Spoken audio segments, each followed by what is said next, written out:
All right, let's talk about Uber. You know, the company that turned your car into a potential side hustle and made the phrase, "I'll just grab an Uber," a global phenomenon. Well, their CEO, a man named Dara Khosrowshahi, just said something that made a lot of people in the finance world spit out their very expensive coffee. Speaking at a big summit in Singapore, he basically declared that Bitcoin and these things called stablecoins are, and I quote, undeniably the future of money. Now that is a bold statement. It's like the head of a horse and buggy company in 1910 suddenly saying, you know what, these noisy, smelly automobile things, they're going to be big. It's a sign that something is shifting in a major way. This wasn't just some throwaway comment made after a long flight and too much airplane food. Khosrowshahi doubled down, explaining that Uber believes this new decentralized financial world is going to be a massive part of how we all pay for things in the next 10 years. He pointed to technology getting better, governments finally figuring out some rules, and most importantly, people like you and me actually wanting to use this stuff. For a company that operates in almost every corner of the planet, this isn't just a cool tech trend, it's a potential solution to a very old and very expensive problem: moving money across borders. This is Uber planting its flag firmly in the future. Now you might be thinking, hold on, haven't we heard this before? And you'd be right. A few years ago, back in 2022, the same CEO said they might accept crypto someday, but the fees were too high, and it was bad for the polar bears.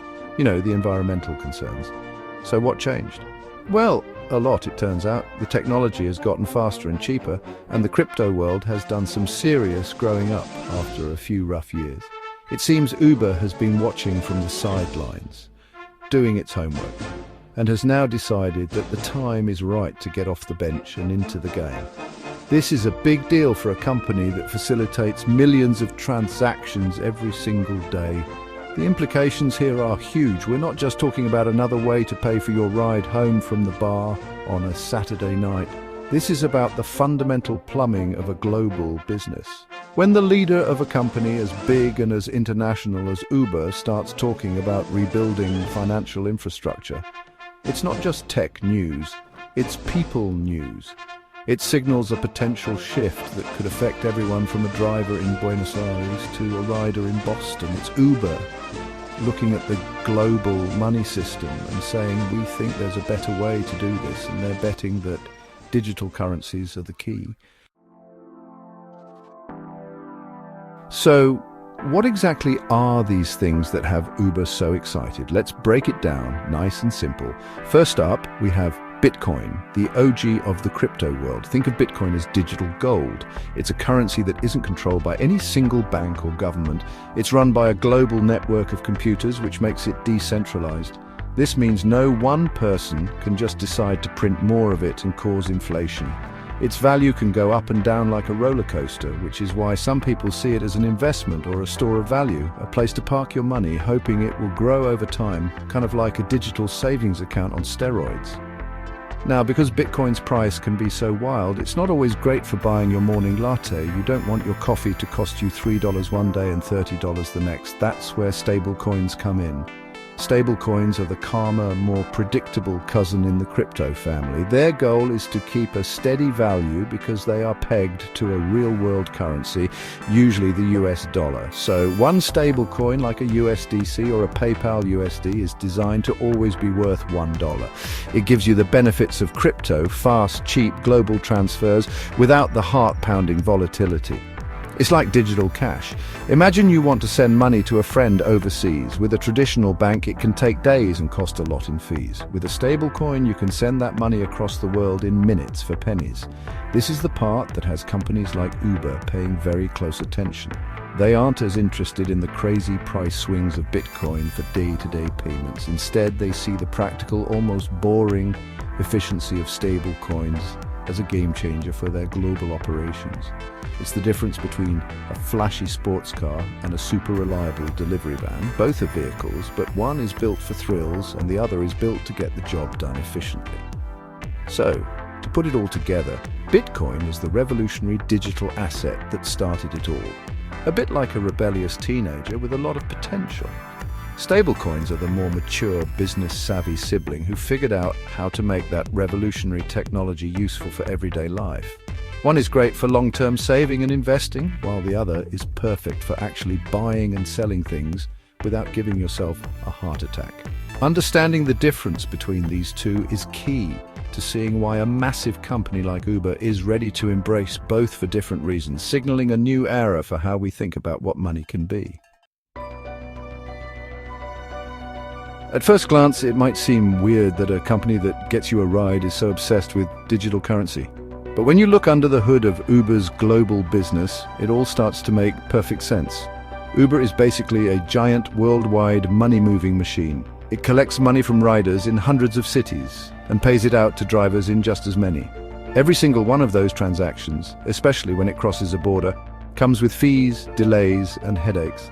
Banks take a cut, currency conversions take a cut, and the whole process can be slow and clunky. It's a massive, expensive puzzle.